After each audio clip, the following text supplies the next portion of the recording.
We want to get Disney up high. David around? Not today. Disney's down in the pre-market after posting. I've had it with Disney.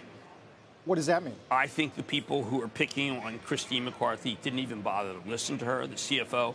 She did not guide down. I think the notes have been net bullish this morning. Well, there were some people who came on our air. I mean, look, remember the stock was at 108. It fell down to 98, 99. That was a positive call. She did not mean to guide things down. She's a seasoned hand. The quarter was good. They do need Shanghai to get better. No kidding. Who doesn't? They need Hong Kong to get better. They made 400 plus on a movie. They are doing so well, but people decided that Disney's not any good. And they seize on McCarthy, who, frankly, is like maybe one of the great CFOs.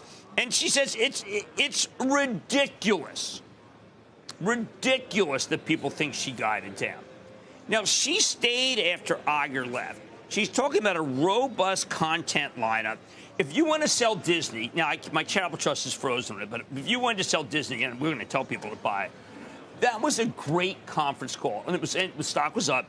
And then there was a second conference call where she also said things are good, but the misinterpretation of Disney is part and parcel of what's going on with the market right now.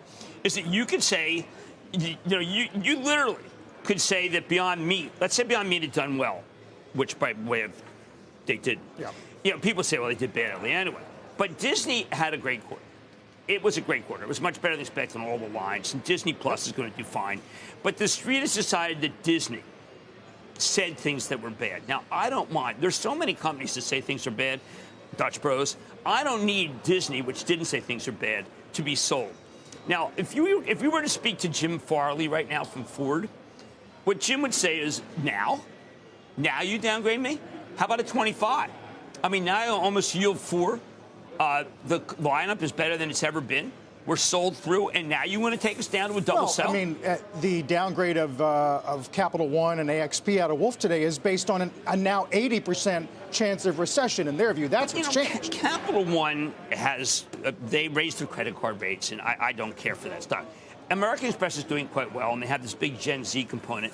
Okay, here we go again. I spoke to Steve Squeri, 8 days ago, and the numbers are really great. And in 8 days, it didn't go bad. Now, Dutch Bros, it did. In 8 days, it went bad because gasoline went up, and they decided. Dutch Bros is not American Express for those who are just tuning in for the first time. No. Steve Squeri's having a really good quarter. Now, should you buy it at 157? I was out with my friend Tony Hsu yesterday from DoorDash. I mean, look, the biggest problem restaurants have is that you take out, okay? But the sign up for cards for American Express is extraordinary. So if you want to sell American Express because of some analyst note, you have to deal with the fact that Steve Squeri's done an amazing job and business is good.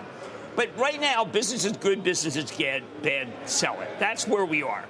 And if Mark Zuckerberg were sitting right there, which I highly doubt will happen, but I'm going to do my best, I think he would say, look, I can get any senior engineer in the world. Why should I hire 5 junior engineers when I can hire a senior engineer? We are in what I call we're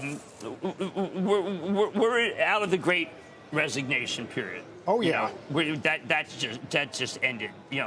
Now we're in the great application period, and people are applying everywhere. I mean, when you're laying off 2,500 people at Carvana, I mean, hey, I got a car for you, partner. Yeah.